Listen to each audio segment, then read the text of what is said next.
Well, hello there. I didn't recognize y'all was there. Hey, everybody, how you doing? By the way, thank you for the viewers. It's hard for me to read your comments that pop up, so also don't forget to leave them down in the comment section below, and I will respond as much as I possibly can. Thank you to the two viewers. I like to jam. You've seen my other videos of me jamming. Um, Guess I ain't never smoked a pipe and tried to play at the same time, so I'm kind of challenging myself a little bit, to do this and just to see what I can do. And know that I'm not good at playing covers, but I'm very creative and I like to write songs. Matter of fact, I would love to find a handful of people that don't care whether you can play a cover or not, just as long as you just can play rhythm, or just as long as you can just be creative. This type of people I would love to fall into whenever it comes to music. Because I've tried being a part of a couple of bands, and one of them I actually helped start. And because I was slow at learning covers and everything, they kind of booted me out because all of them wanted to play that get rich quick scheme. And guess what they found out? It don't work at all. So I just like to say, if you got a pipe, light up with me and let's just jam.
Okay, I forgot a little bit of my housekeeping too. I'm smoking a little bit of Captain Black's grape, as which is really nice, out of my hardwood Missouri Meerschaum Washington pipe. I like it. Oh, and by the way, you've all seen this beautiful lady a few times. This here is my black baby. My mom gave it to me one Christmas, a few Christmases back. And it's an electric acoustic, but the pickup on the inside has kind of went dead on me, and so it's just straight acoustic now. Now, I'm pretty good if it was able to be hooked up because there's a lot of things that I can do that I kind of self-taught, but it's always good to be able to have an ear for acoustic. Kind of helps train your mind a little bit. I had somebody ask me one time if I was ever willing to come up off this thing, how much would I want for it? Well, I figured I'd just be a real joking idiot, and I gave a price. My price was $20 million. They up and replied back saying to me, they said, dream on, buddy. Good luck with that. And I told him, I said, well, you know what? Money isn't everything. And I said, I wouldn't sell it anyways. I said, if someone probably showed me that much money for this, I'd probably pee on it. And that's the truth. And that's putting it politely.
I think she's kind of out of tune a little bit.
I find a lot of music to be interesting. I used to really not care for country altogether unless it was Willie Whalen, Johnny Cash, or Chris Christopherson. Even though I find Chris Christopherson to be a much better actor than he really is a singer, but he's also a great storyteller. Not like Johnny or Willie, or Whalen for that matter, but he's still pretty decent for what he was. But I never really truly had much of an appreciation for country music. Now, I really can't stand anything that they want to call country today. But there was a local country band up in Indiana back, I'm going to say maybe a year and a half, maybe before I turned 18. And I was a jamming with them, and I didn't know a thing about country. And this was just supposed to have been a practice. And apparently they had a drummer that had quit on them, and their normal bass player was sick, so he couldn't make it to a practice, and he was trying to find someone just to sub. Well, somehow or another, my mother got wind of it and figured, well, I could play country. And I looked at my mom and I said, Mom, you know me better than anybody. Why in the world would you put my name up for that? She said, because son, when you learn something, you don't never forget it. And so I'm just like, okay, I guess she makes an interesting point. So I met with these guys, and at the time, this group was called The Big Sky. And so, like, before I was even remotely met up with these guys, I only met two of them out of this band, anyways, prior. And, anyhow,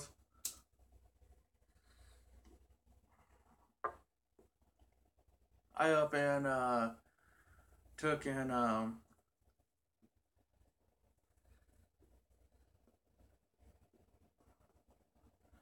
talk to my bass teacher, John D.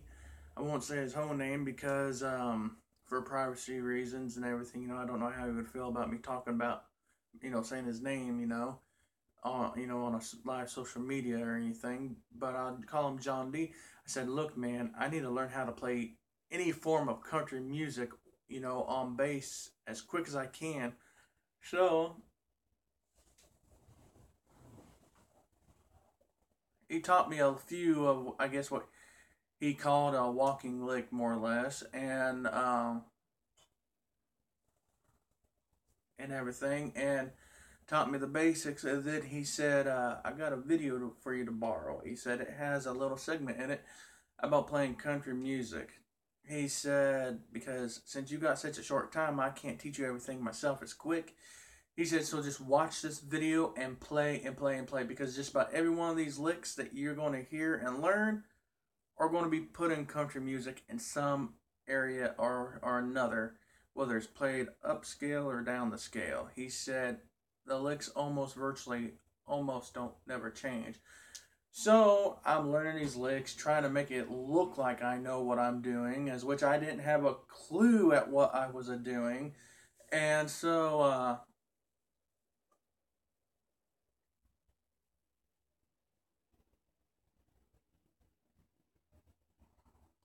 anyways, I meet up with these guys and we're practicing in this Elks Club. Well, I thought, it was like a closed practice. They up and said that they wouldn't be open during the time period that we would be, playing. So I was like, oh, good, there's a relief. I ain't got to worry about being worried, about sounding like crap, is which in the back of my mind, I was like, oh, this is going to be so horrible. And they're going to be like, what in the world were we thinking? So we get on stage, and I'm just stumbling around, trying to keep, I forget if anything, whether I'm in the right key or not, at least I can keep the rhythm, some kind of rhythm going with the rest of the band. And there's like 6 guitar players. 6. I don't know how many leads, but there was 6 guitar players. And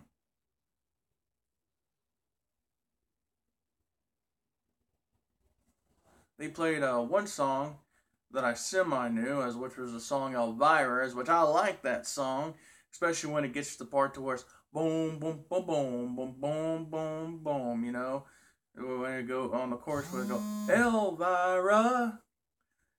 I like that song, and finally, I'm just like, I know what I'm doing here to a certain degree. I need to find out which one of these 6 guitar players is the rhythm. And I'm looking around, and finally I spot the rhythm man. And I looked over, and I know that whatever fret he's on, I'm either supposed to be a fret above, or a fret below, or a string above, or a string below that man. So I'm watching him, and finally I get the rhythm down, and everything. And wherever he's switching, I'm trying to pay attention to what I'm doing right here and trying to look up, over, because he's kind of like in like a semi horseshoe kind of shape, and I'm standing there looking over, and next thing I know, I finally get the hang of it, and then I look up, and this entire little Elks Club was full of people, and I'm sitting there thinking, I thought this was supposed to have been a closed house today. Kind of wonder what's going on here, and so I'm just standing there, and I'm just going along. And they played a few Alabama songs that I love, and so I was like, man, there's no way I'm able to really, I in the back of my mind, I'm like, I'm doing absolutely horrible, Well, then after they ran through a whole lineup, I mean, this was about an hour. These guys just non-stop. Well, actually, not an hour. I say probably maybe 2.5 hours of these guys just running through a list of songs and everything, and me just picking and just hoping that I was keeping rhythm, And all of a sudden, the leader of the band, he looked at me and he said, I just want to tell you something. He said, for a guy that don't know how to play country music and said you didn't have a clue of what you was doing, he said, you could have fooled the rest of us in the group. And I said, do what? He goes, yeah. He said, before we go home and disband tonight, he said, is there any type of song that you particularly like to play? I said, well, you're a country band. And I said, I don't know if this particularly falls into the country genre or not, but I said, I'm kind of partial to Johnny B. Good, because the only reason why I said that is because I know the lick. I knew the lick, and I loved the lick, and I knew that was the only thing I could probably play that would be decent, that I knew for a fact. And he said, you know what? That's actually part of our lineup, actually. And I said, really? You could have fooled me, you know? And he's like, oh, he said, believe it or not, there's many variations of Johnny B. Good. And he gets on the mic. And once again, I thought this was supposed to be a closed house. Somebody lied to me. And anyways, he said, ladies and gentlemen, he said, our original bass player is sick out tonight. And he said, this young man here on the end, he's never played country music a day in his life, he says. But he said, ladies and gentlemen, I'm up here to tell you, this guy's keeping rhythm real good. He said, matter of fact, he could almost probably teach our original bass player a thing or two his own self. And I was sitting there thinking, looking at this guy, I was like, this guy got some balls saying this about somebody that don't know what they're doing, you know? And he up and he said, we're going to do something that he loves to play a lot. And he said, it's part of our repertoire here. He said, we're going to do Johnny B. Good. He said, Rob, lead us, would you? So I'm like, all right, man. And I'm getting in the groove and everything. And when it came to the chorus, I stepped up to one of the mics beside one of the lead singer. And I start singing the chorus with them too. And they even thought I had a great voice, which shocked the tar out of me. And he turned around and in the middle of the song, or at the end of the last chorus, he said, Robbie, take us home, buddy. So I'm just giving her hell on that lick, and all of a sudden, I just instantly jumped in my head. I remembered a quick, fancy finisher lick for that song that John D taught me, and I finished her up with that lick. People stood up, and people clapped. That was the only time in my life I could probably say I would have been happy to have gotten the clap. Just joking now. That shocked me. Well, everybody, the standing applause really, these people were, you would have thought I was playing a sold out crowd and, in Lucas Stadium or something, about as hard as these people were clapping and whistling and stuff. And this place was packed too. And when it was all said and done, I took in, was packing up my stuff. I was a little embarrassed. Next thing I know, not only did the leader of the band come up to me, but the rhythm guitarist came up to me, and they shook my hand, and they said, how old are you by chance? Well, I was 17, and probably about a half a year away from turning 18, and they said, you know what? We're getting ready to go on tour. And if it wasn't for the fact that you were still underage and still in school, we really would love to have you come with us, as well as we would teach you some things. And he said, we really would love to have you come with us. But we also understand some circumstances in your life too.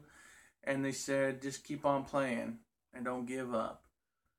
So I partially kind of kept on playing because after being kicked out of two bands that I kind of tried to help start, I just kind of figured, what's the use? Well, then I kind of got to thinking to myself a few years later, why does it matter what these other people thought? Because they're all out trying to get rich. Me, I was just playing to make myself happy. And if making myself happy with what I hear might make someone else happy with what they hear, then man, that's all it's all about, man, is doing what you love and love what you're doing. And if you base something all around just money, then where's the fun? Where is the fun at? Yeah, everybody needs money to pay bills, keep their families going, keep their houses going, and all that stuff, you know. But not everything is about money. Not everything in life is about money. And it's something a lot of people don't stop and think about. Like, you often wonder if some of these real fancy super bands out there ever stop and think, if the money gets so big that they forget about why they really started doing it in the first place. Why did they start writing songs? Or why did they pick up a guitar? Why did they, get a set of sticks and decide to start banging on their mother's pots and pans till they got a real drum set? Why? Do they remember the reason why? The feeling they felt and everything? By the way, there's a guy out here that follows me, and I can't remember the entire part of his title, but the first part of his YouTube name is Rock God, and I just like to say that you ought to leave me a comment once in a while, buddy. I miss your comments; they're very encouraging. As well, I think he's either Rock God 2000 or Rock God 3000. I can't remember which one. But he does little videos with games and stuff, But he's a good buddy of mine. And he's always giving me good words of encouragement and everything. Hi, thanks for tuning in. And just in case my playing hurt your ears, don't worry. I put the bass down. But he always giving me good words of encouragement, at work and everything, and I take in what he says. And there's another guy named JJ, and we'll call him JJ because he's a very private person and he don't want his identity out there, but he gave me permission to give him the nickname JJ. Good day, man. Rune Dog. Thank you. Thank you. Oh, man. I couldn't read that last one. It disappeared real quick. If you can pop it back up real quick, I would love to read it. But, anyways, what was I getting at? Well, JJ, at work, he's always giving me compliments and ideas. So is it Rock God. And, anyways, like a few of their ideas I tried to put in place on the channel, and some things just seemed like they wasn't getting that much of a response, and so I just kind of cut them out. Not only that, I don't like the same boring routine stuff, I love randomness. I love when, well, it sucks, but you gotta make the best out of things, but when bloopers happen, I feel I'm trying to give you the very best of me, the real me, and if that means bloopers in the process, then I'm giving you bloopers. Because life is full of ups, life is full of downs, life is full of sorrow, and life is full of happiness. And life is what you make it. Everybody has those bad days. Everybody has good days. Everybody's up. Everybody's down. Everybody's getting all around. My pleasure, brother. Great to see ya. Hey, how's it going, buddy? Should always be yourself. Well said. Thank you. Thank you very much. Well, I wonder how many famous guys ever said that one. Yeah, you gotta be yourself. It's like, I left a comment on, now forgive me if this guy was watching this. I like to say forgive me if I mispronounce your channel's name, but it's like I said to Lawn Smoke on one of his, videos. I made the comment, and I cannot remember exactly what the conversation was about, but I told him that it's kind of like how I am on my channel, I don't, it was about clickbait. That's what it is, about clickbait.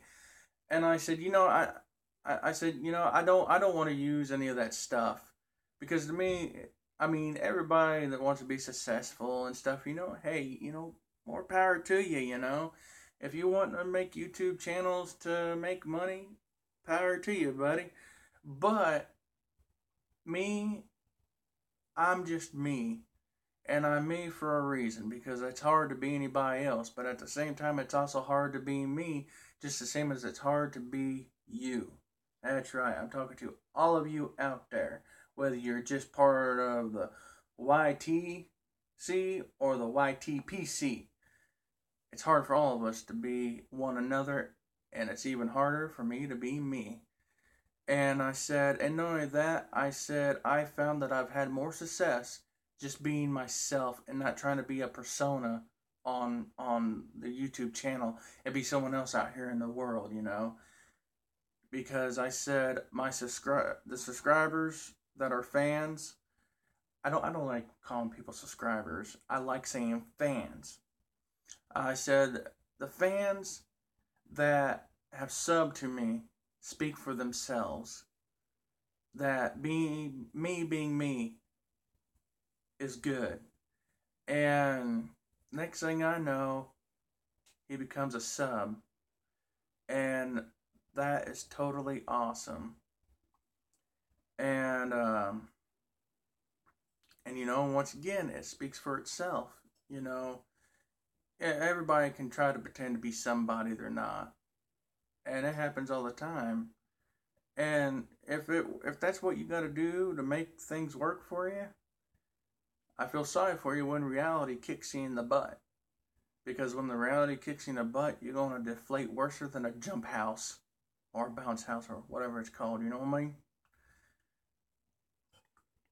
One thing I forgot before I up and lit up this pipe and started jamming. Of course, my mind was in the thought process of jamming and challenging myself to smoke a pipe and jam at the same time, as which I'm going to say 50-50 is what I rate myself. If you could go, if you have to, rewind this video back, check and watch and see how I done smoking my pipe and playing at the same time, and let me know what your rating is. And don't worry, if it sucked, tell me it sucks. I love honesty. I'd rather have that truth that draws a tear than a lie that draws a fake smile. You know what I mean? So, on a scale from 1 to 10, rate what you think in the comments section below. I'm just curious what people would think. And give your thoughts. And when it comes to the music, the way I look at it is you also have to learn to take constructive criticism. There's a difference between someone being a keyboard warrior troll and someone giving constructive criticism. And if someone's asking for the constructive criticism, and if they get offended, then it's their own fault because they're too flaky to understand the difference. At least that's the way I was always told. Ladies and gentlemen, excuse me for one quick second because I have got to get me a drink of water, and that's what I was saying, getting ready to say before I got lost in conversation. I forgot to grab something to drink while I was in the thought process of doing all this. So give me one quick second and I'll be right back, or probably more than a few seconds. Till then, you have a wonderful view of my closet.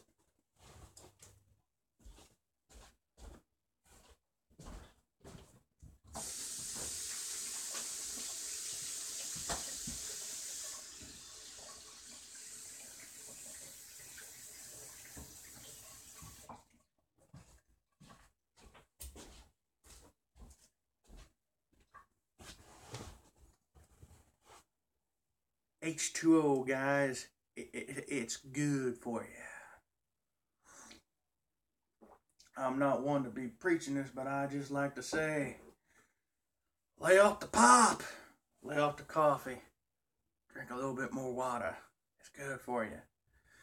Actually, to be honest with you guys, I'm a hypocrite if I tell you to lay off the coffee, because that's like my mainstay, man. Coffee. Though there was one time for like 1 month, I drank maybe 3 cups of coffee, and the rest of the day, I drank nothing but water. But that's mostly during the summertime. Actually, majority of the time during the summertime, I don't drink as much coffee. Should always be yourself, well said. Nothing but the finest, LOL. Love that cup a Joe. Me too, man. Me too. Wow.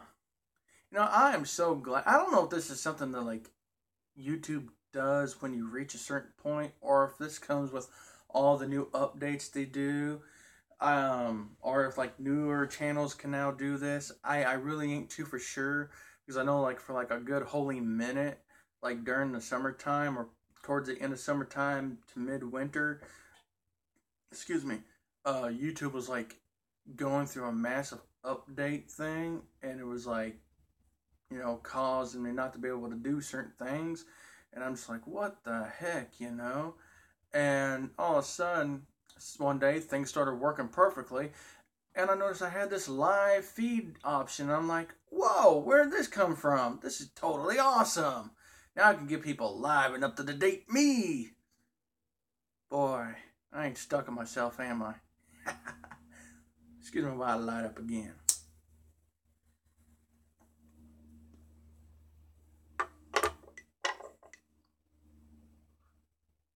I tell you what, if nobody ain't tried Captain Black's grape flavor aromatic, I think you should try it. Give it a try. My good buddy over at Games and Ammo channel. If you ain't checked them out, check them out. Give them a sub. Tell him Sun Arrow sent you. He gifted me this tobacco.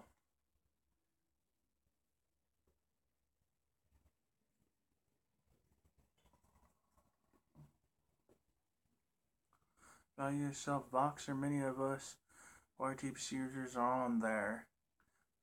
Well, I've been my friend Mark from Bringer. I can't pronounce this place over in Germany to save my life, but I'm going to pronounce it the best I can. Bremen Pipe Smoker, a buddy Mark who runs that channel, asked me the same question, and as soon as I can get some things straightened up for me, because in the next few days, I might be in some new surroundings, and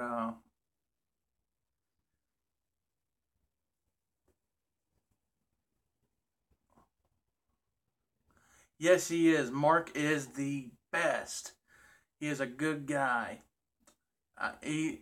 He was one of the first few channels I followed, and even before I started making pipe videos, I was following him, Gray Bailey, and before I knew it, I was also watching. Let me think here. My mind's going a mile a minute. Derek Tant, but I didn't realize he was the guy everybody was talking about, and I didn't really realize I wasn't really subscribed to him. But a lot of his stuff would pop up in the little thing, you know. And finally, one day, I just realized who he was. I was like, oh my god, he's one of the other inspirations, you know, to me.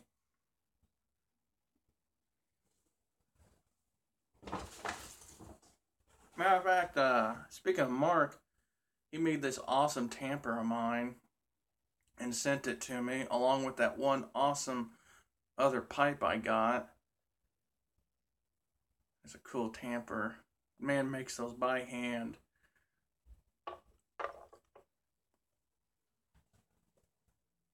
Yes, Derek is great as well. All good peoples. Yes, indeed, sir.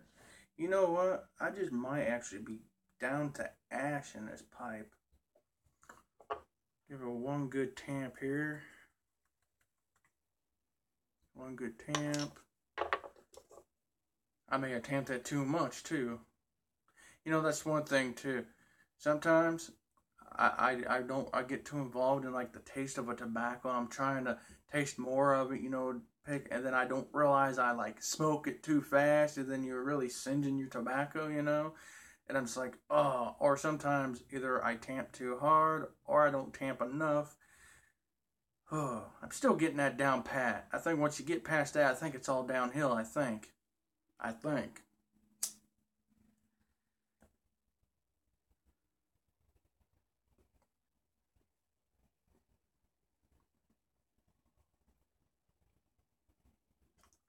Maybe there's a little bit left in the bowl. But yeah, in the next few days, I might be in some new surroundings. It's definitely a learning experience for sure. It'll come with time being a Piper new for. I wish I could read fast, man. Um, yeah, I get you there.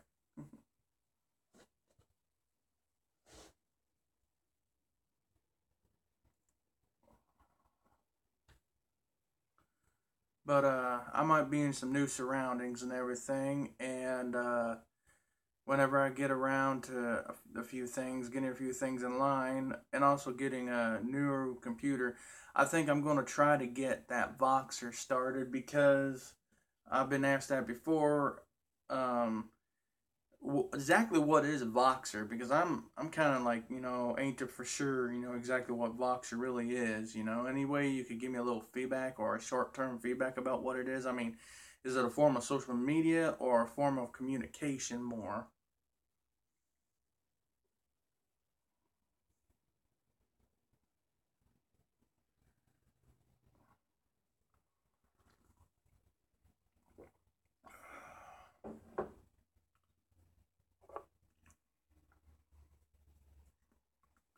Voxer is an app that people can communicate with throughout the world for free. Well, that's pretty kicking. I might have to really get on to that because I got a Twitter account and I tried to use Twitter to kind of like promote the channel a little bit. Just need an internet connection or data from your cell phone company. All right. Well, thank you. I always likes to get me an education. I heard that one time in a movie, and I'm just like, you know what? I really like that terminology. So it's saying education, it puts a little edge on it, education.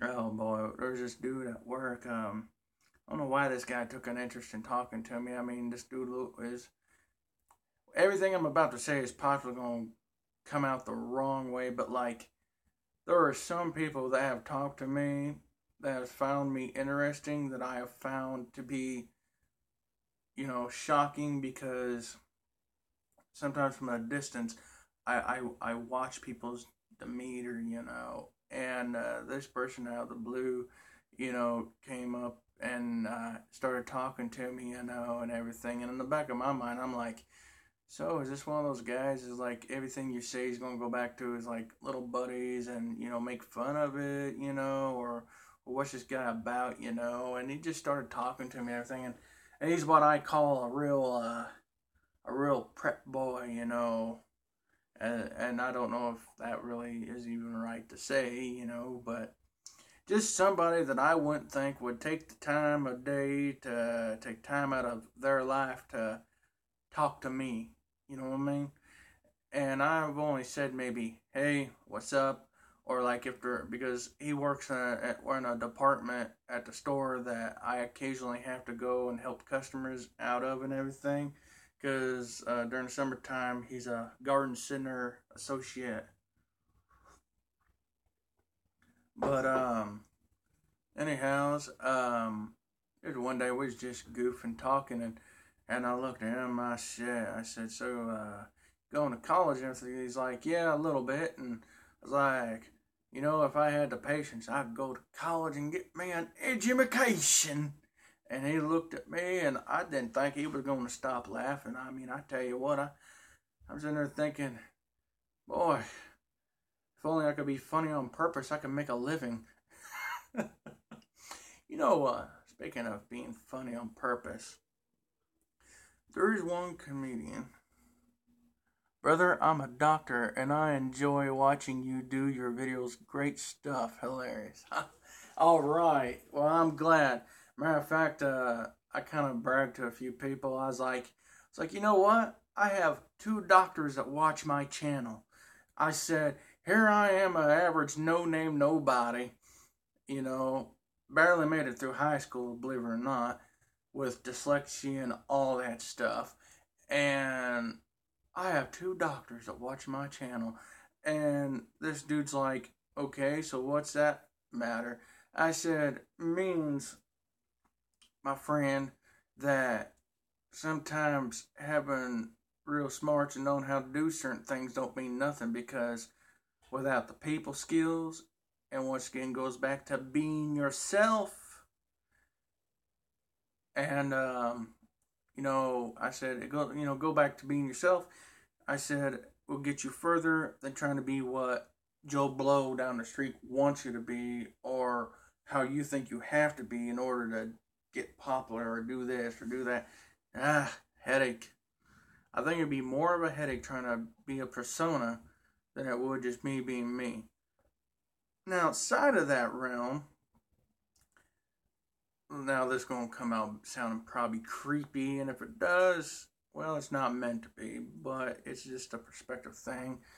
Yes, exactly. Never change for anything or anyone. Do your very best, brother. I wish man once told me that. Hi. Oh, that's good. Oh, just in case anybody don't know, from a Native American standpoint view, anytime you ever see me or hear me say the word aho or aho, um, I'm not using the junky trash slang for someone calling some chick a hoe. Just want you to know that. It's a Native American terminology that, and it's universal throughout the Native nations. When you say a ho, or ho, it's kind of like standing up in church and saying amen. Or when someone says something that you really agree with and you say ho or ho, it's saying you're agreeing with it, or showing a common understanding that you understand one another. Or even if you make a good deal or a good trade, and then, you both shake hands or whatever, the two people feel comfortable doing to close a deal, and you say ho, you know. Also, too, like during certain prayers or what they call the invitations, the moment of prayer, and like at powwows. A lot of people don't realize how really spiritual connected like powwows can be. If you ain't never been to an open public powwow to the public, as far as Native American culture is concerned, I recommend going to one and learning as much as you can and absorbing as much as you can. And don't just go to one, go to several in your local area. Now, some of them do have a cover for you to get into the arena, or not the arena, but the area, because sometimes it's like some of them held a conference at the conservation clubs. Some are held at parks. It just depends on the area and the committee that's putting on the powwow. Most non-profit organizations will ask for a donation sometimes, or have a minimum donation. Amen, brother. God bless. Great information. You're welcome, man. And anyways, and it's very neat. And also dancers, or if you bring someone that dances, and you let the people at the gate know sometimes, if you're bringing in a dancer, that means you're bringing in someone that's going to support the event that's going on. And in some cases, some of them will let your carload come in for free because you're bringing a dancer that's going to support, support the event going on. And some of them, I've been to a few to where they've seen me, they know that I danced, and they're like, "Oh, we know you. Go on ahead." And some places, like the gathering, and not the one down in New Mexico, but the Miami Nation of Indiana puts on a powwow each year, and as far as I know, it's still going on. As far as I know, but they put on a Gathering of Nations Miami powwow at a place called Raccoon Lake in Indiana. Now, I cannot remember the county or the actual name. I just know the area is called Raccoon Lake. And, like, if you're a dancer, they park you up close to where the arena and the outskirts of where the event's going to be.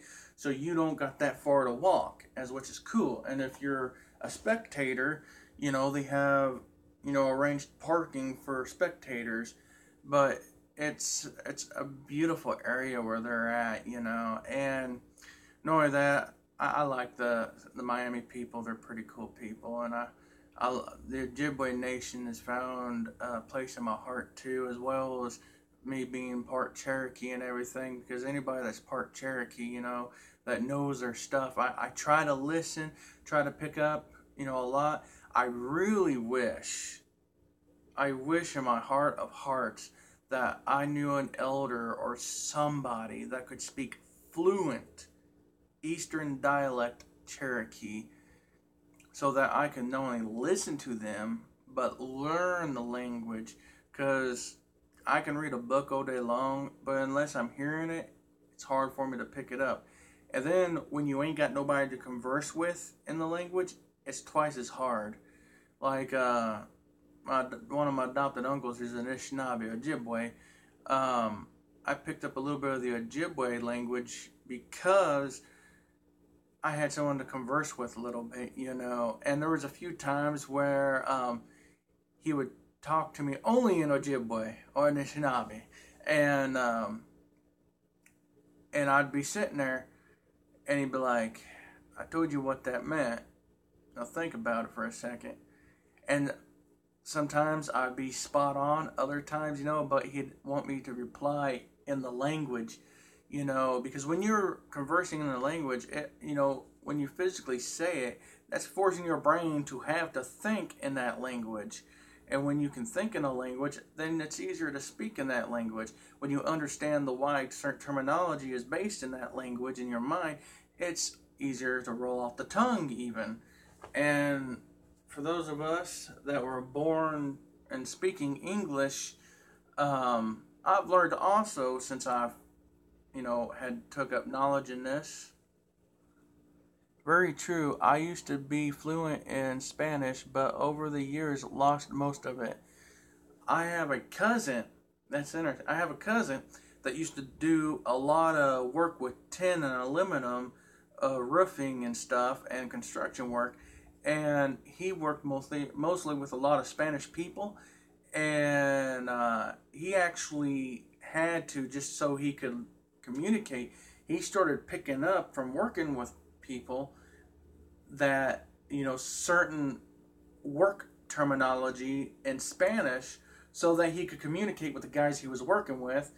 And also he was watching hand gestures, like he sometimes would look over at two of them that were Spanish talking in Spanish, and he told me that he heard the word snipes or snips or something like that, and he watched the hand gestures, and he seen him hand him a pair of tin snips, and he said he picked up on things like that, and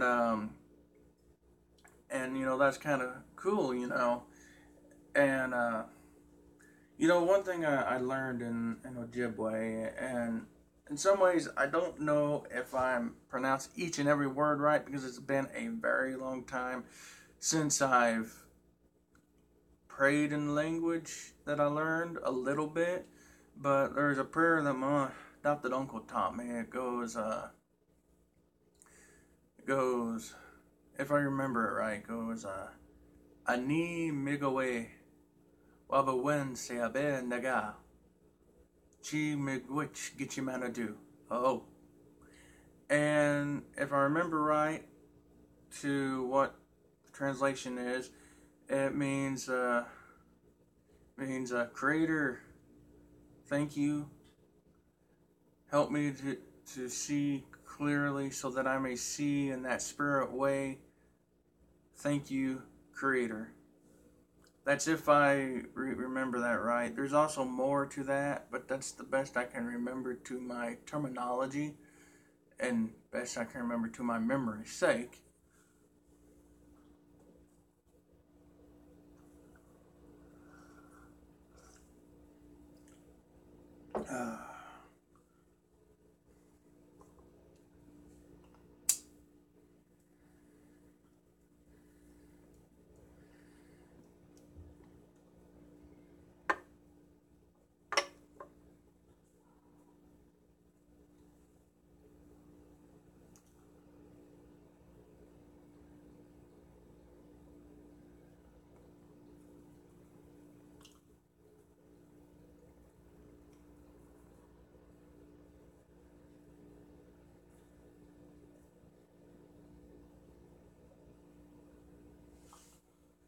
I miss being in a band.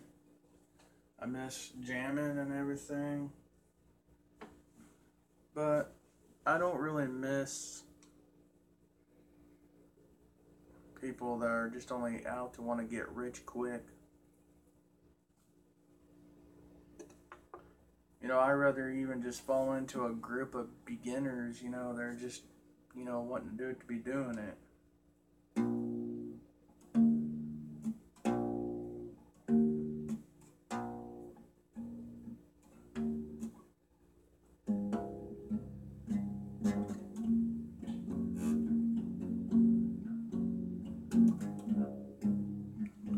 I was one time told that you couldn't play a melody on bass.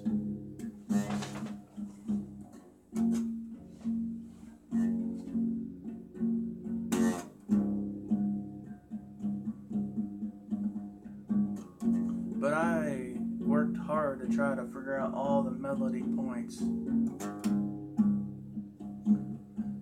this is one of the first melodies I picked up.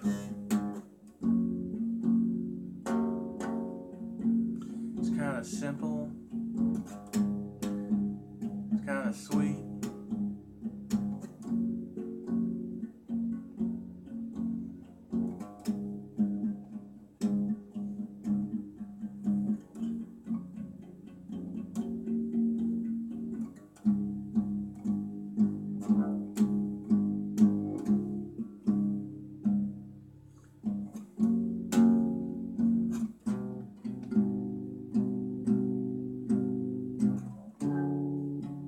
Yeah, that's off tune a little bit.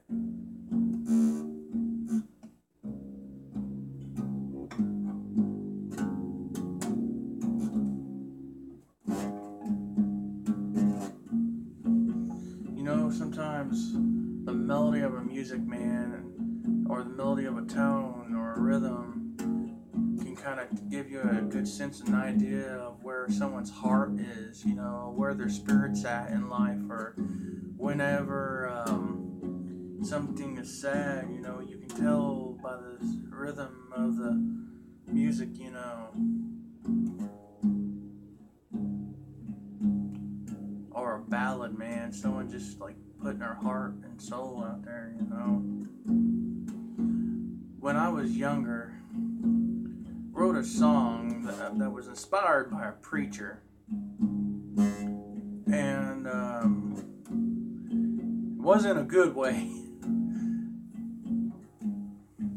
Very true. Music is spectacular. Well said. Yes, sir. Yes, sir, indeed.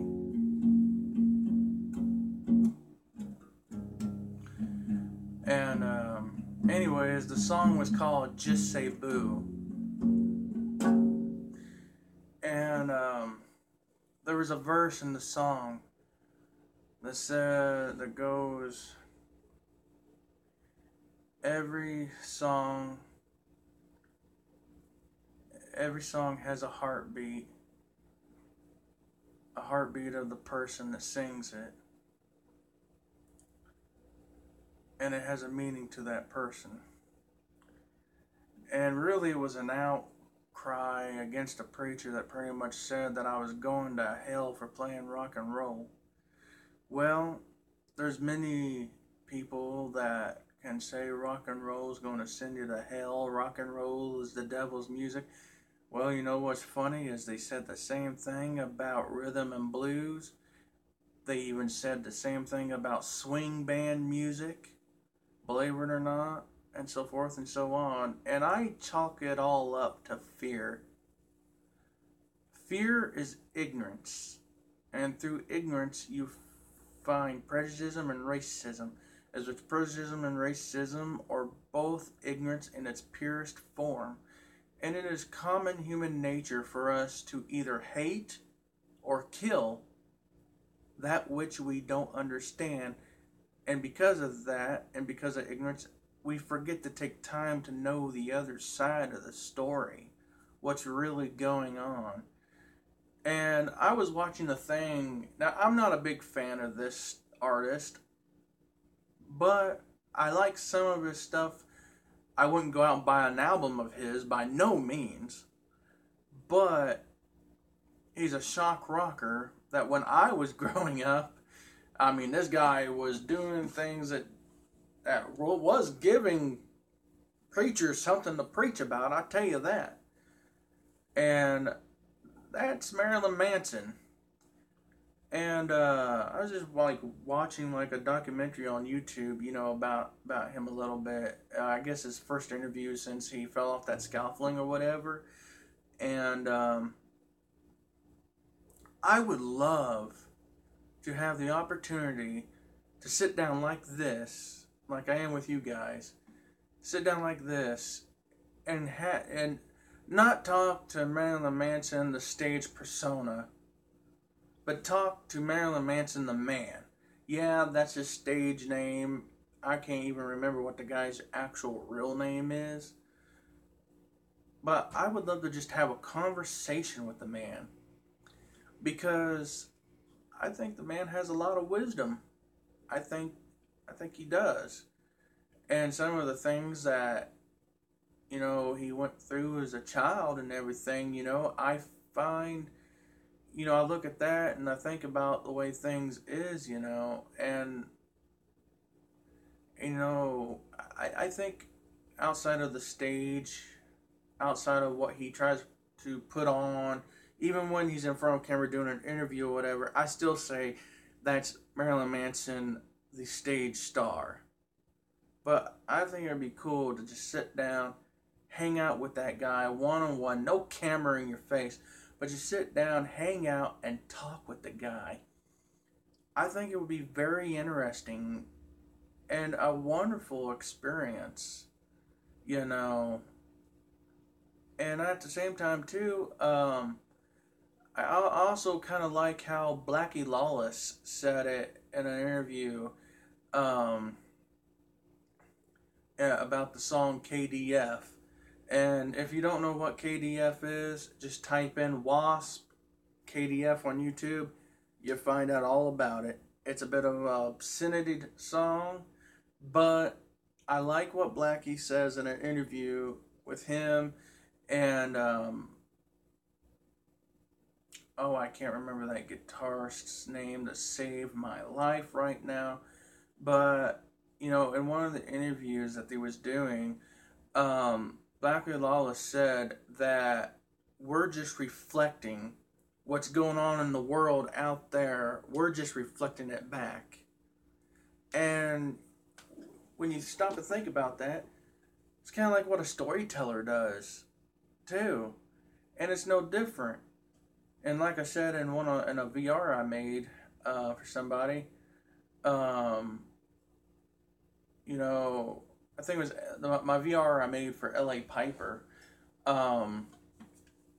Whenever he wanted us to read some song lyrics and everything, well, I read the lyrics to a song called Golgotha that was wrote by the same band and the same man, Blackie Lawless, and like back in the late 80s, maybe pre-90s, possibly early 90s, give or take, that band was noted to be one of the top 5 filthiest bands in America. Now, I don't know what they were globally, but in America, they was part of the top 5 filthiest, nasty, raunchiest bands.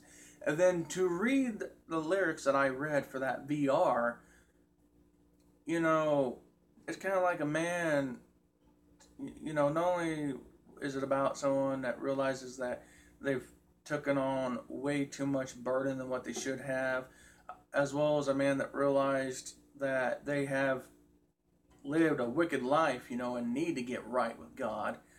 But also the other side of it is like how he said in that old interview that he's just reflecting what's going out there in the world. But at the same time, I think also with that song and why he took a turn in his life and became more Christian again is because what he was reflecting out was also reflecting back at him, and he was seeing what was really going on. And now, the reflection he's wanting to put out there, I think, is coming really, truly from the heart and the real soul of Blackie Lawless. And I heard sample songs from the album called Golgotha, as well as the song Golgotha. And to me, that whole entire album to me really shows who Blackie really is.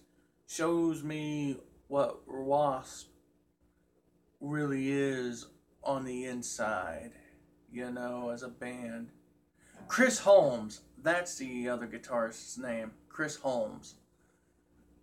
But, you know, I think the album is great.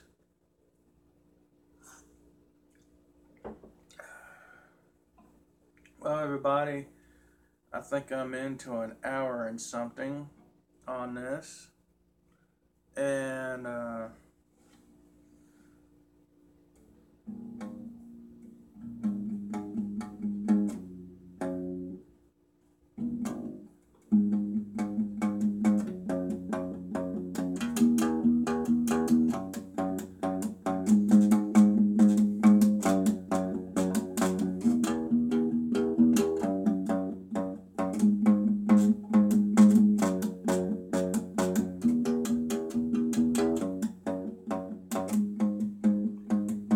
told a guy that I used to be in a band with that plays drums.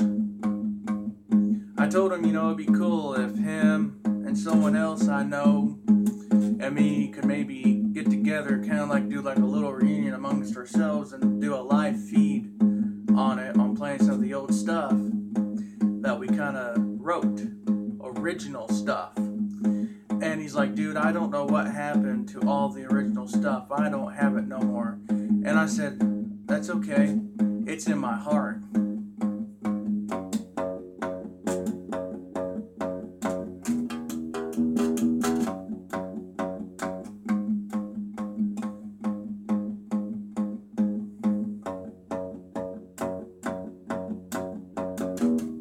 Now, ladies and gentlemen, this lick you're hearing is short, sweet, and simple, and does not have a lot of fancy bass stuff in it. But the lyrics that went with this song that I wrote, that was wrote from the mind of a 16-year-old guy that sat in a cubicle at school. This is a bit of a story on how that 16-year-old kid looked at the world. And so some of the lyrics in the song are gonna probably sound kiddish, are probably gonna sound childish, and are probably gonna sound like someone that's still in high school. But you know what? It was a story, a chapter in my life. A chapter in my life that, even though I was going through some bad things, trying to learn some things, trying to accept some things that was going on in my life, I believe this song, as which this would sound a whole lot better if I had a good drummer. If I had the original drummer that I had when I wrote this song, and I'm going to splatter his name out there right now. The original drummer that also played the best drum riff I ever heard for this song, his name was Robert James Scott Greenwood. He's from Hoosier Boy, from where I come from. And there's a lot I could say that's bad, but I'm going to tell you the good things I know about this man. When he sat down and he set out to write a song, write down some lyrics, this man's a genius. And when he got really artistic on, before the thought of money entered in the mind, this man played his heart out, played his soul out. Now, a lot of people said the man didn't know how to play drums to save his life. And a lot of people I've heard said that he really wasn't that great. But the thing of it is, they didn't know the man like I know the man. Because, yeah, I've seen the evil side of this man. I mean, I seen the backstab and stab you in the back, walk over you just to get somewhere faster so you can get rich kind of side. But I've also seen the good side of this man. The side that is an artist at heart. The side of the man that only a fellow musician would understand. And see, this guy, he don't realize that I saw these things in him. And there's been several times this man's looked at me like a sucker. A sucker to be taken advantage of. And you know what? I look at it this way. That's the past. But he owns that, not me.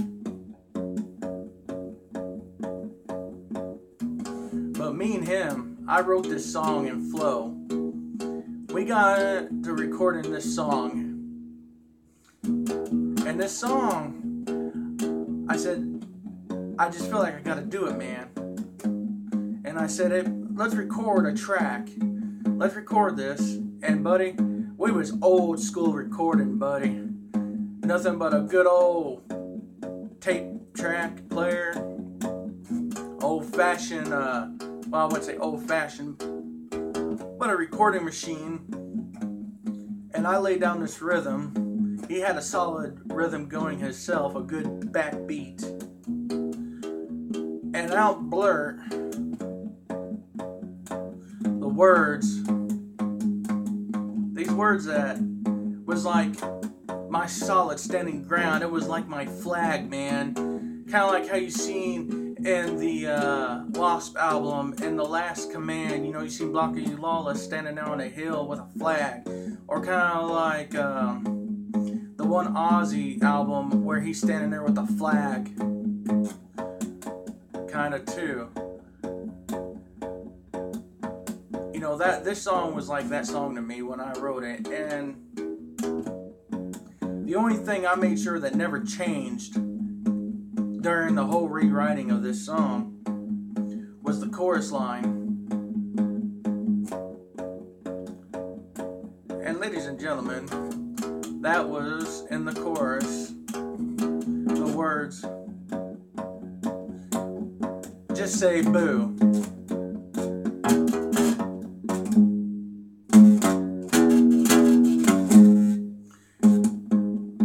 And the words, just say boo, was also about a social experiment. And the social experiment was this. It's easy to see the negative in everything, but if you can just see that one positive thing in the negative thing as well, or make that negative thing a positive thing, then you have done something not too many people can do. And I knew I wasn't that good at playing bass. I suck at covers, I really do, but I'm a creative man. And so what, maybe this drummer I named off ain't the best drummer in the world. Granted, he has a few gigs under his belt, so what? He's still an average Joe. That's right, brother and man. And anyways,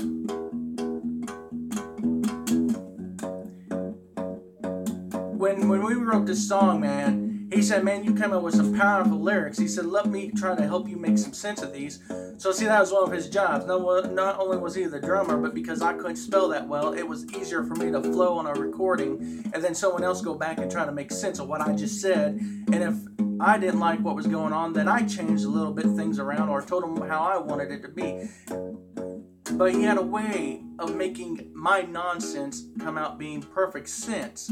Not too many people can do that with me at all, in any form, shape, or way. Sometimes it's an uphill battle for some people. And so, anyways, with Bert the song, Just Say Boo. And I knew somewhere down my line, people were going to maybe boo me on stage. People were going to haggle me. And then that's when I was going to stop exactly what I was doing and look at the people and say, and this is how I pictured it in my head, you know, whether it was a smoky old bar room or some other type of club setting, or if we actually was playing a vineyard somewhere or something, I thought to myself, What's something shock rock has never done before? Because it's hard to compete with Alice Cooper. It's hard to compete with Manson and all these other bands. What can I do that would be shock to the world? That when I hear people booing, I would look out in the crowd and say, ladies and gentlemen, we're going to be part of a social experiment. A social experiment that's going to blow the mind off everybody. I want everybody as loud as they can to just boo. And if you can't boo loud, well, I'll try to top you. And I picture myself holding a microphone out to the crowd and telling them to boo. Boo till they couldn't boo no more. Because you hear a lot of people say, scream. Or you hear people, have them do melodies in the crowd, like how Iron Maiden was known, like, I can't remember what song it was, but there's this one song that was like, oh, and then the crowd will go, oh. Well, this would be my thing. This would be my hook and bait. This would be the thing that would get people to realize, hey, wait a minute, what? And like if we ever got famous, as which I wasn't thinking of that. I mean, I daydreamed about stupid stuff like that, but, I was thinking, how great of a story would it be to sit there, all of us guys sitting there, looking back from where we came from, someone interviewing us here from Rolling Stones, whatever, man, and they'd be like, how did the song Just Say Boo get started? What's the story behind that? And then to say that it was my take on shock rock without having to really do nothing at all. That's my take on the world, man. That's taking the negative in the world and making it something positive, folks. And doing it through what you love. And for me, that was rock and roll, man. Metal music in general. And that's what I felt like made it my ballad, my flag, my thing that says, this is where I take the stand. And not only that, it's taken the underdog, the real underdog, and making them shine like a star, man. Making them shine like gold. Making the underdog look like the winner for a change. Making that child that was picked on all of his life. Making that child that people said wouldn't succeed in life or didn't have a prayer in the world. And appealing that to that type of person. And letting them have their day and their moment. Because a lot of stuff I write, I try to think of it from a child's point of view. The things I paint, I try to make it from a child's point of view. Because I guess in a way also is kind of biblical. Because it says in the Bible, if you don't come to the Father like a little child, then you cannot enter into the gates of heaven. And I always try to write from that point of view. Even though in the song Just Say Boo, a little controversial. But from a good standpoint, because it mostly was sparked by a preacher telling me I was going to hell for playing rock and roll. I was going to hell for having long hair. And da-da-da-da-da. And from my point of view and the way I felt, God knows what's in your heart. God knows what you're really feeling and thinking, even when you don't think nobody's around. And so, I was just in there thinking, I know this is controversial, and I know you're not supposed to touch God's anointed, but God didn't say you couldn't talk about what you thought was wrong with the world and wrong with people. Henceforth, also a lyric in this song that goes also, Preacher Man says I'm going to hell. Wonderful, God loves you, brother. Amen. Thank you, man. A verse in the song, that I wrote said, Preacher Man says I'm going to hell for playing rock and roll. Well, if I'm going to go to hell, I'm going to go to hell rocking. And I got just 3 simple words for you to say, Preacher Man. Just say boo. And that was the thing, just say boo. Just say boo. 3 simple words for you. Just say boo. And how freaking catchy is that? I mean, if I could talk, this drummer, if anybody's on Facebook out there, look up a guy named Scott Greenwood. Look him up. Tell him that he needs to get his head out of his butt, get his kit, and get a hold of another guy, regardless of what the other guy's past is. Because I would love to do a real live version of this song. And I would love to share it with people. I would really love to share it with people. And there's another song I wrote that makes totally no sense. Matter of fact, it sounds like something that would be kind of possibly maybe sang on some Blues Clues thing. Be honest with you, but it was done to a rock and roll beat, man. And the song was called Mr. Rockin' Bones. In the beginning of that song, and it's kind of hard to do, play any of it on acoustic without my pedals or nothing because of the melodic tones that it requires. But it was sparked just the same lines as Just Say Boo. And the beginning chorus or the beginning part of the song goes, in a faraway land, far beyond the sea, stood a young man, casted out for what he believed. They locked him away in the dungeon's chambers.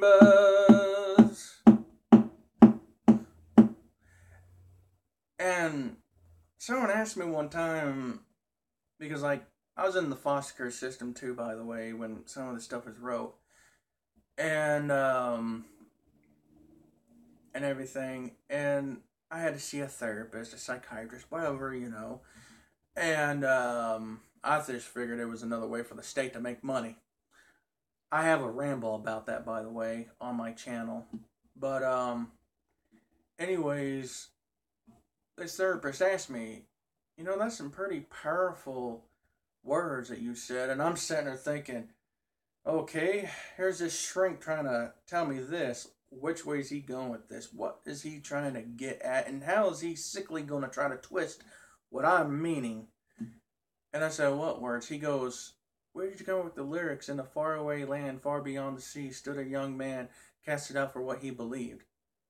And I sat there thinking, how am I going to explain this to a shrink?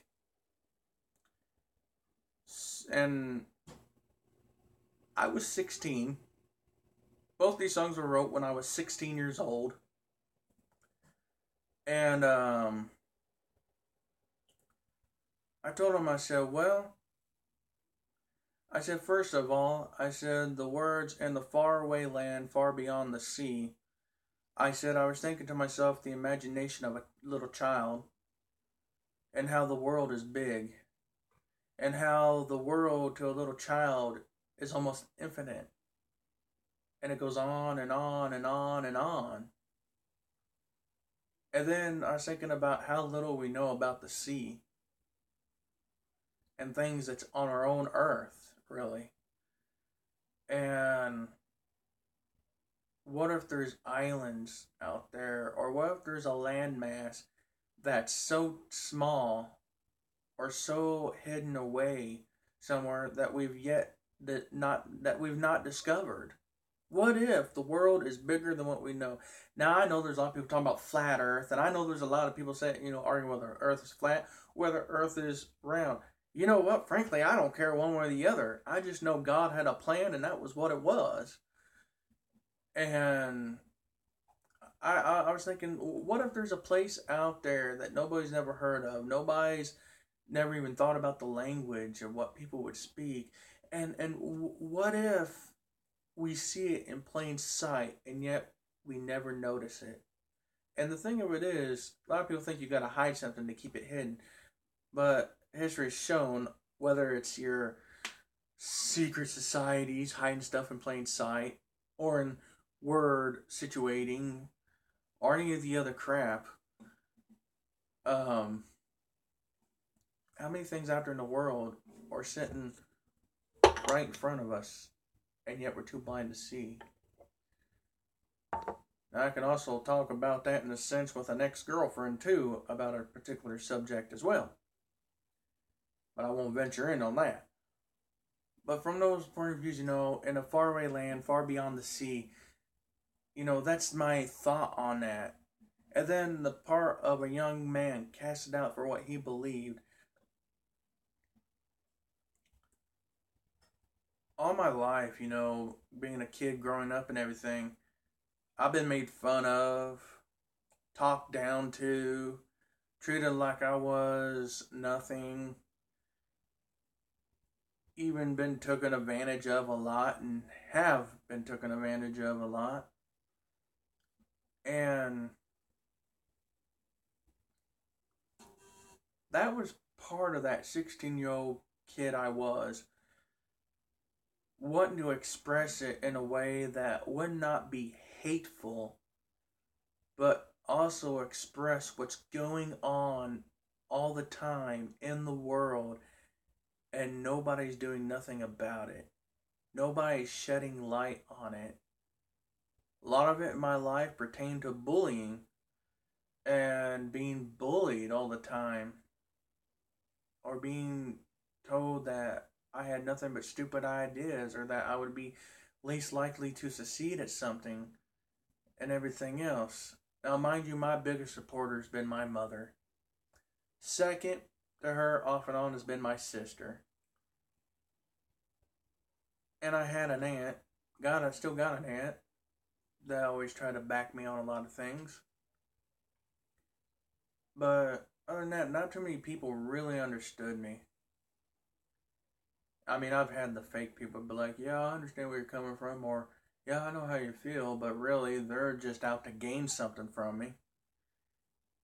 And that's what those few things were about, because I used to go around saying, I live my life to the beat of a drum, and when I learned about the Native American culture and everything, I even really learned more about that. A lot of people like, oh,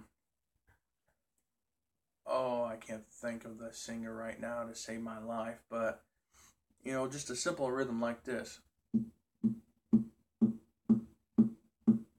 There's a singer, and I know I ain't going to be able to do all the pronunciation of the words right.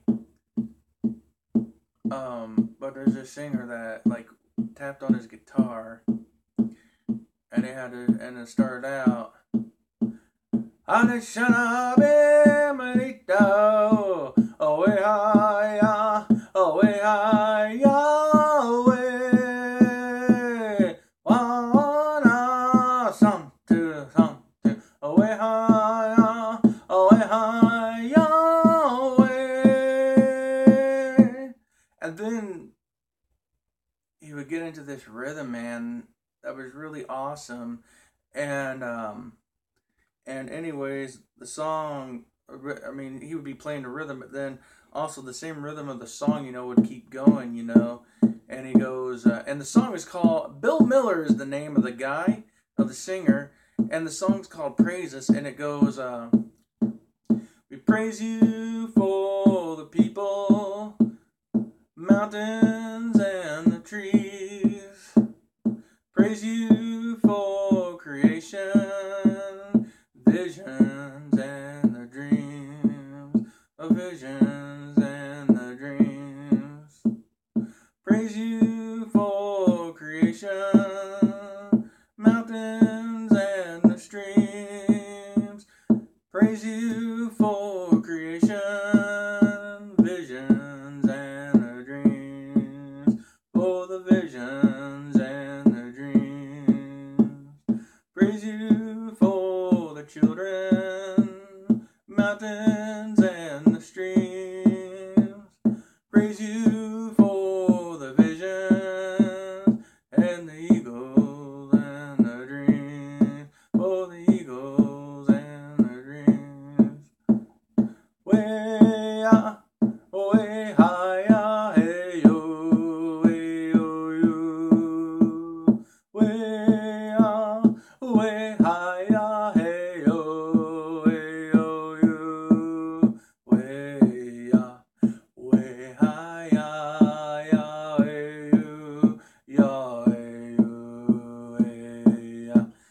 And there's more to that, you know. But if you get a chance, look up Bill Miller and the song Praises. That's a good song, and I just love that rhythm, you know. And he also sings a song called Geronimo's Cadillac. I love that song. And a song that I really liked. Now, I really do not know who the original writer and singer is of this song, but I do know my favorite version was by a guy named Eddie Spears, and it's called My Indian Car. And like the rhythm of it is yeah hey hey yeah hey hey hey hey yeah hey hey hey yeah hey hey. That's kind of like the rhythm, you know, give you an idea. But there's more to that song. But like it tells a story of more or less a guy who has this old Indian car, as what he calls it, and it's more or less an old beater, an old junker, you know, something that you got from a junkyard and made work and run by the fly in the skin of your teeth just for the sake of having a war pony to go down the highway, and talks about how his radiator leaks and his bumper's held on with a sticker that says My Indian Car, and how he ain't got a worry in the world because he got an eagle, a feather from an eagle, and he's trying to make it to a powwow to meet up with a lady, you know, and how he'd be singing 69 down by the riverside, as which or 49 down by the riverside, I meant, as which, if you ain't never heard of what a 49er is, it's kind of like a comical round dance song, you know. It was never meant to be taken very seriously, but it was just kind of like a funny song about life, you know, which is really cool. And then talks about how he got stopped on the highway by a police officer, and he's trying to explain how he's trying to get to this powwow, you know, and everything, and all the trouble that he's had, you know. And that also was my cousin Arthur's favorite song too, and I love that song. And another one that I like that was wrote by a comedian named Wombly Eaglebear. And I don't even know if I pronounced this man's name right, so, you know. But anyways, he wrote this song for the movie Smoke Signals, I think is what it was called. And anyways, it was called John Wayne's Teeth. And this song, it's funny and it sticks with the title. There goes, John Wayne's teeth, John Wayne's teeth, are they wooden, are they false? John Wayne's teeth, John Wayne's teeth, are they bite through, or are they wooden, are they porcelain, are they made of steel? I can't remember exactly how it goes. It's been a while since I heard it, but that is an awesome song. Check out if you like, you know, and that's a good example like what a 49er is, kind of, you know. And also, it's not something you would really necessarily sometimes not play during a powwow or anything. That's more like, you know, just, you know, the after hours, you know, and the drummers and the drum is still wanting to go, you know, but the powwow is closed, so they just kind of sing these goofy, funny songs because they're still feeling the spirit from the powwow, you know. And when I say the spirit from the powwow, you know, people can be like, oh, well, that's like Native American spirit worship or something like that, and it's paganism. No, learn something, get an education. But anyways, I think I ranted on enough. I think I poured my heart out way too much, and I'd just like to say thank you to all of you for tuning in and for watching Little Old Me.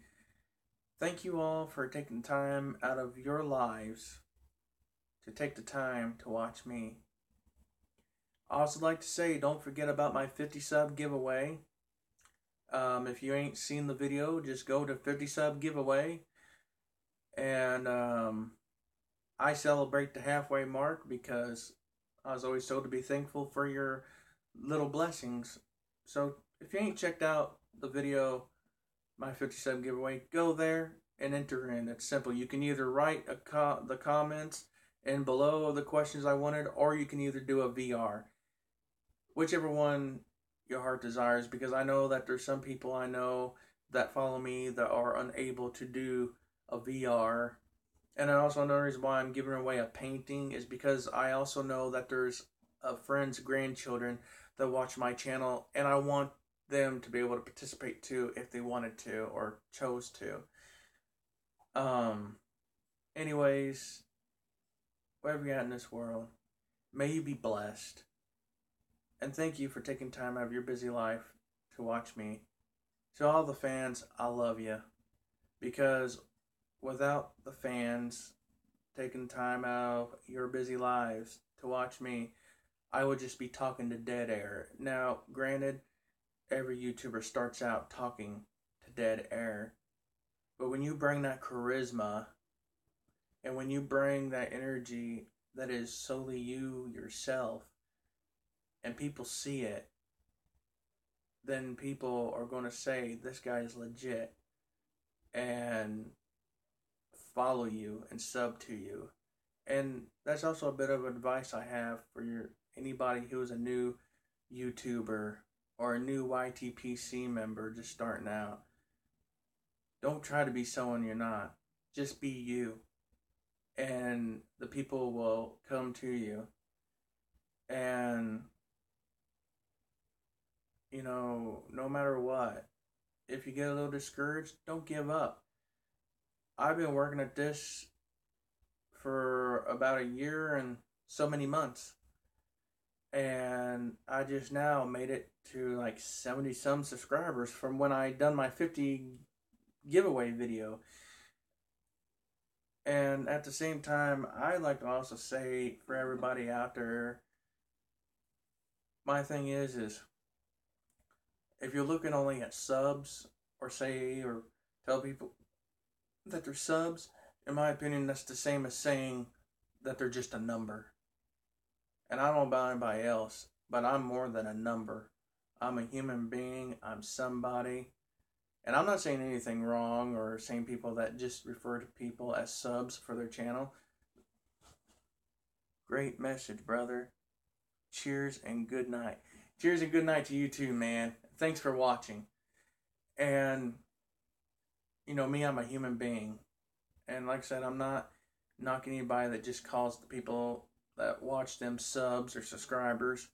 But I like to call them fans because they're wanting to take time out of their busy life to watch me, little old me, a no-name nobody, me. And I love to show my gratitude and my appreciation. Ladies and gentlemen, me, my black baby here, signing off. Good night. Wherever you're in this world, may the Lord bless you. Have a good one. Until next time.